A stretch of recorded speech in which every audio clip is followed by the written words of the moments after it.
As we started a family, when I worked at General Mills, about 3 years into my tour of duty there, my wife, who was an actress, was working when people don't work, which is nights and weekends.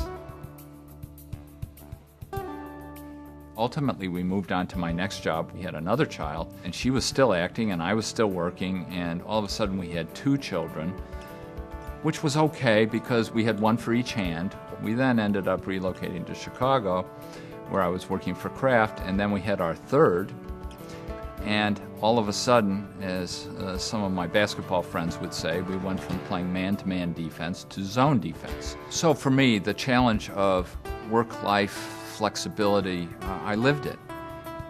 But interestingly, I didn't realize I had choices at first. Then I got to Nabisco and I started working for John Grennis. The prevailing wisdom at the time, it seemed to me, was, well, if we compromise on workplace flexibility, we're going to compromise on business performance. He wouldn't accept that. I saw the company develop flexibility in how it worked with employees to help them meet their life needs and maintain high standards for performance. It was a breakthrough for me. I was then recruited to Campbell, and I had an opportunity to bring that philosophy fully to life.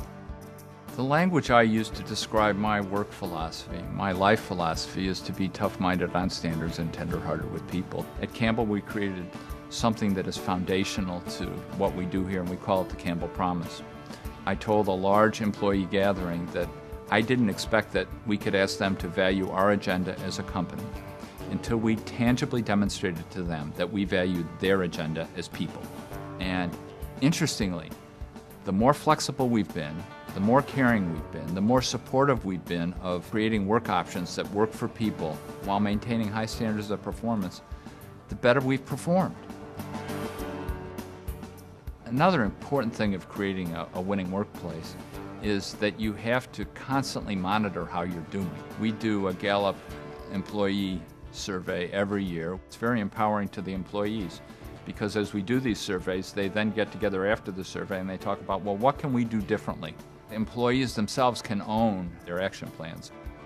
One of the questions we ask in the survey is basically, how well did your manager help you move forward the action plans? So the manager knows the employees are going to be voting on performance.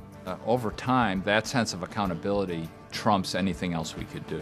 We found when we came to Campbell a decade ago that we needed to create a sense of true north for Campbell leaders. So we created this flywheel of performance that's all around a trust-based model. If we have someone who's done something exceptionally well, creating a new workforce flexibility program, they'll get a handwritten note from me saying thank you.